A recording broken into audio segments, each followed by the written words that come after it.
Hello and welcome to A Table for One.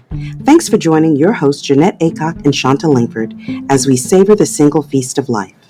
And join us as we chat and share about the over 40 life experience. I bought my new phone, and I also bought a Amazon Fire tablet. You are joining the 21st century. Oh, Lord. Well, I was just afraid that they're both were going to conk out on me and I wouldn't have any access to anything. So I bit the bullet and I bought both of them. So. Yeah, and that's the interesting thing is that 10 years ago or 20 years ago when we were younger, we would have thought nothing of being without a tablet. Even a cell phone, possibly. Yeah, but now I'm so used to them. And, And I mean, I didn't want anything fancy-dancy. I just got, an iPhone 7. Whatever. I need to hear people on the other end. I don't care. I don't need all that. I don't need all that razzmatazz. I don't. Like you have a soup can on one, and you have a string, and you have a. That's all I care about. I don't. Yes, the Zen form of life. I know. I was like, my coworker, my 25-year-old, he's like, "Oh, you get with the new camera." I'm like, dude, I could care. First of all, I don't take selfies. Okay. I stopped doing selfies about 60 pounds ago. All right. So I don't do selfies. So I don't care about a camera really. All I care, like I said, I want to get my calls and I want to be able to watch YouTube, and that's it. I'm a simple girl. My hope is that you are going to be able to get you to feel more positive and that you will be doing more things that are, shall we say, self-evident or self-actualizing. Are you talking about taking selfies? Well, not just that. Oh, okay. But you use all those fancy terms. I don't know what you're talking about. You got to speak plain to me, girlfriend. I don't want you to fear the selfie. That's it. It's not that I feel the selfie will fear me, because once I open up that portal, honey, you'll be getting photos.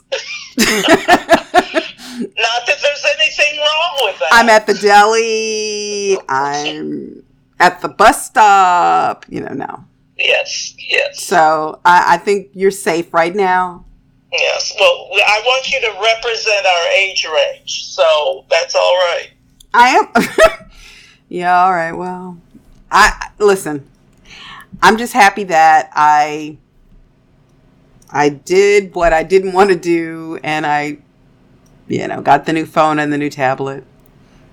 It was very funny because the other day, me and my coworker were walking to get lunch, and I was like, "Oh, I have to stop at the bank," and he's like, "Why don't you go into the 21st century, right?" And so I'm walking with him, and then we run into an coworker who's his age too, 25, and they were like, "Hey, where you guys going?" And I go, "Oh, I'm going to the bank." And so my coworker goes, "Yeah, if she would just step into the 21st century." And so then he goes, "Well, where are you guys going?" They go, "To the bank." There you go. And I said, "I have always told you, run your mouth, and you're going to insult someone more than me, okay?" Mm-hmm. Well, and the other thing about that is, having been old enough to have lived through Watergate, it's nice to have a paper trail, and you don't always get that with electronic goings-on. Yeah, goings-on. I know, but it was just funny to me that these two 25-year-olds, and he was just like, "Oh." I said, "See? Why don't you tell them to step into the 21st century?" Hey, that's right. And so then when we left the bank, we were both cracking up. I said, "I told you were going to insult somebody eventually." Yes. By insulting me, I knew you would insult somebody eventually through insulting me. So there you go. I said, "Listen, I I like going to the bank and depositing. I don't see what the problem is. That's right. You also have a visual of who it is that took your money or check. Well, I mean, I use that machine, but what he does is he takes his, I guess that code, and he photographs his check. I guess, I don't know. Oh, isn't that nice? I know. Special. Isn't that very millennial of him? I don't care. I do what I do, okay? That's right. I do what I do.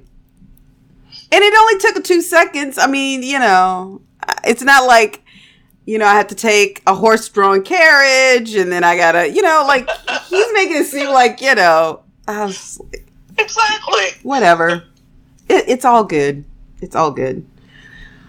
So I think that this probably, let's just keep going. Because I think this is going to be fine. And I can cut this part out with me saying, let's keep going, that whole thing.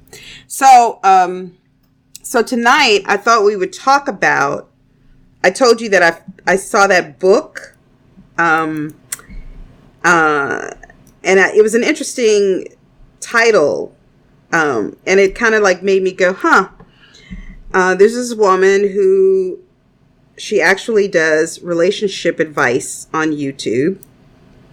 Mm-hmm. And I ran into her YouTube channel and I was just kind of like, you know, perusing it, and I was curious. And then I saw that she had written a couple of books. So I actually got a sample of one and I wanted to read it to you and get your thoughts about it because I thought it was quite interesting. Given, well, especially how we're single and just given our generation and what we were taught in terms of dating and what you should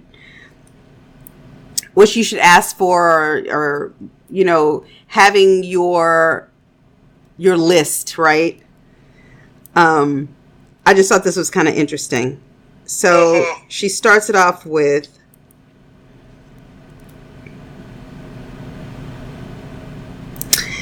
many men ask a lady, what do you bring to the table? The answer is nothing. Stop answering this question, ladies. What are they offering you to show up to the table?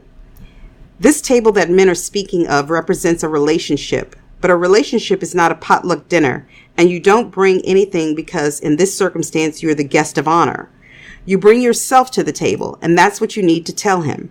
If you begin explaining what you bring to the table, then you've already lost. The moment you open your mouth and start explaining what you are bringing to a grown man, you've already lost.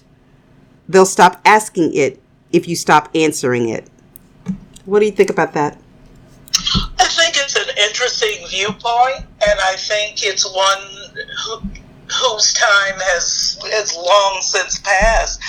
You know, in terms of looking at it and thinking about what it is we as women or single people in general are worth.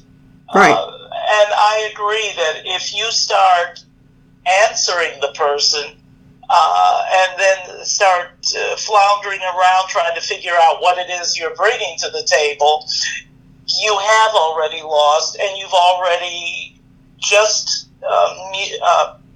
done away with all of what you're worth in the telling.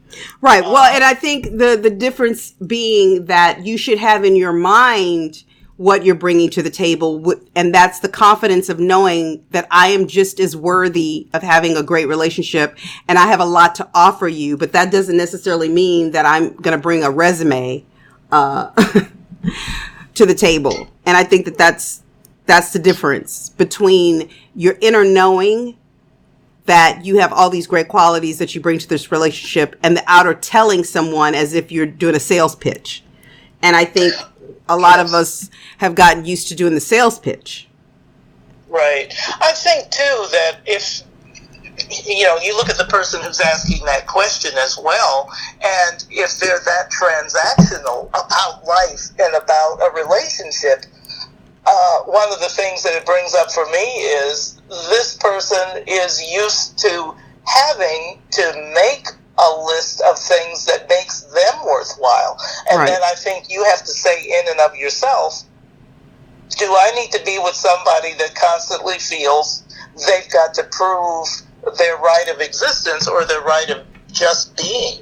And my feeling about relationships is to allow yourself to be and allow yourselves to interact and see what that brings out of each one of you. I mean, I may say at the beginning of a relationship, well, I have wonderful people skills. I'm a people person.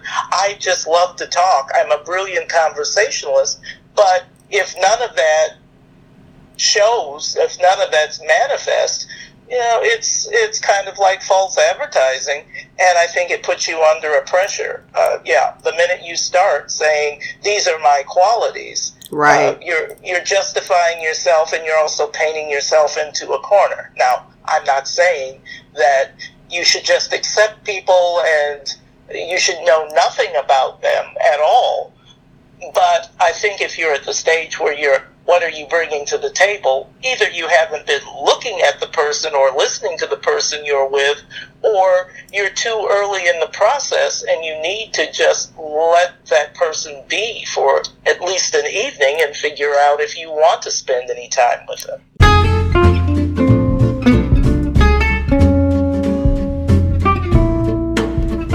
We hope you've enjoyed tonight's episode, and be sure to follow us on Twitter and Facebook. And also check out our website at table4, spelled FOUR, and the number 1.com. There you'll find interesting articles, our episode calendar, product recommendations, and information on becoming a patron. Thanks for listening.